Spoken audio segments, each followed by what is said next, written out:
وزراء سفراء سارے elite class بیٹھے، وہ بھی یہی جس اس جگہ اسلام جا رہا ہے، مصطفیٰ کی فکر، دین، اسلام، میرا حبیب جہاں جہاں اس کا ویژن، وہ بینہ جو دلیل وضاحت کرتی جا رہی ہے، ہر چیز کو واضح ڈسٹنگوش کرنا، ڈفرینشیٹ کرنا کہ بھائی یہ کام غلط ہے، یہ حق ہے، یہ سچ ہے، یہ یوں ہے، اس پہ تمہیں اپلائی، تمہیں یہاں چلنا ہے، تمہیں اس پہ نہیں چلنا ہے. مصطفیٰ کی فکر، اپنے احکامات، اپنے رولز ریگولیشن جا تو وہ حیران ہوتے ہیں جانا جو بڑے بڑے جو قائم ہے اپنے برسوں سے اپنے نظاموں پر، یہ کیا چیز آ گئی، یہ نئی کیا فکر ہے، یہ نئی ویژن کیا ہے، عبادت، پھر نماز، پھر صاف رہنا، پاک دامانی، صرف یہ باتیں کئی پورا دین اسلام مصطفیٰ ہے نا.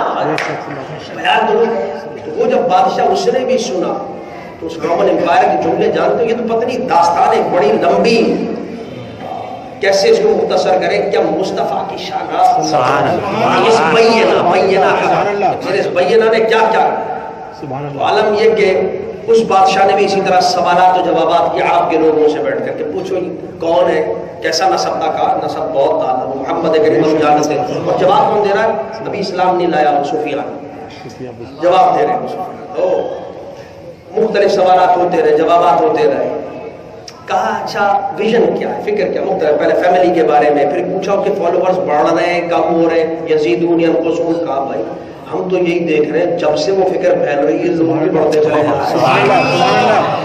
سبحان اللہ. بادشاہ سوال کرنے والا عیسائی ہے، کرسچن. اور یہ بھی میں نے نکات لکھے ہیں جو درس بخاری کے اندر جو میری کتاب ہے بخاری شریف کے درس کے دوران، کہ در حقیقت وہ عام بادشاہ بھی نہیں، انتہائی پڑھا لکھا، ایجوکیٹڈ. اس دور کے اندر علم نجوم، ایسٹرالوجی اور ایسٹرونومی کا بادشاہ تھا، علم نجوم جانتا تھا، ایسٹرونومی کا علم فلکیات کا ماہر تھا، بڑا پڑھا لکھا کرسچن. ادھر سوال کرنے والے عیسائی ہیں اور جواب دینے والا مشرک، اسلام نہیں لائے. اور بات ہو رہی ہے عظمت کس کی بیان ہو رہی ہے؟ محمد مصطفیٰ.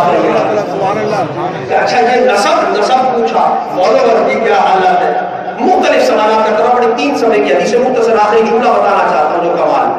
فالوورز کی کیا مقام ہے، نسب ان کا کیا تھا، حالات بیک گراؤنڈ کیا تھا، خاندان میں کوئی بادشاہ کو نہیں تھا، مختلف سوالات. اور بادشاہ کمنٹ دیتا رہا. آخر میں کہنے لگا اچھا ویژن کیا، فکر کیا، حکم کیا دیتے تھے، کہتے کیا. کہا یأمرنا بالصلاۃ والصدق والعفاف. وہ نبی کو محمد کو بینہ دلیل دینے وہ در حقیقت ہمیں حکم اتنا دیتا ہے کہ اس سر کو عبد اللہ، عبادت اگر کرنی ہے تو کسی اور کی مت کرنا، یہ سر کا جھکانا ہو تو صرف کسی معبود حق. سبحان اللہ. وَلَا تُشْرِكُوا بِهِ شَيْئًا. اصل وہ ذات ہے، کائنات کا مالک خالق. انہوں نے اس نے بتایا، اس بینہ نے بتایا اتنے سارے خدا نہیں ہوتے، خدا ایک ہی ہوتا ہے.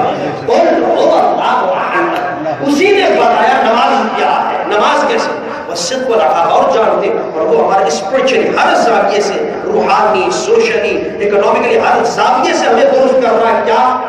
صدق العفاف. کہتا ہے زندگی میں بولنا تو سچ بولنا، سچ کی طرف لاتا ہے. عفاف پاک دامنی کی طرف لاتا ہے. کہتا ہے پاک دامنی اختیار کرنا، گندگی کی زندگی نہیں، جھوٹ کی زندگی نہیں، صاف ستھری زندگی. ہر چیز میں خواہ تجارت کر رہے ہو، خواہ معاشرتی اعتبار سے ہو، کیا گھریلو زندگی اختیار کر رہے ہو، خواہ باہر میں جا رہے ہو، ساری چیزیں میں بتاتا. بادشاہ سنتا رہا. آخر میں کہنے لگا کرسچن، عیسائی، اس کا عالم یہ تھا. آخر میں بخاری شریف میں آتا ہے لوگ اس کو سجدہ کرتے تھے، عیسائیوں کے اس کو مانتے تھے، خدا تھا ان کا. تو بڑے بڑے لوگ بیٹھے ساتھ سنتا. جب یہ باتیں ساری سنی تو بادشاہ آخر میں کہنے لگا لو كنت عنده لغسلت قدمه. کہتا ہے کہ تمہیں کیا عظمت والی ذات مل گئی. بادشاہ ہے، ابھی پہنچا نہیں ہے، لیکن بینہ اس کی جو دلیل کی وضاحت کرنے اور مصطفیٰ کا ویژن پہنچا، بیان کرنا، وضاحت کرنے والے نے جب اس کی وضاحتیں صرف اس کے نمائندوں نے بتائی، نمائندوں نے، اور وہ دور بیٹھ رہا ہے، وہ روم کے اندر بیٹھا ہوا ہے، دنیا اس کی اطاعت کرنے والی اور بڑے بڑے لوگ بیٹھے ہوئے. وہ سنتا ہے اور جب ہو کر کیا کہتا ہے، کہتا ہے بہت بڑی ذات ہونے ملی. خدا کی قسم اگر میں اس محمد کریم کے پاس ہوتا تو اس کے قدموں کو دھو کر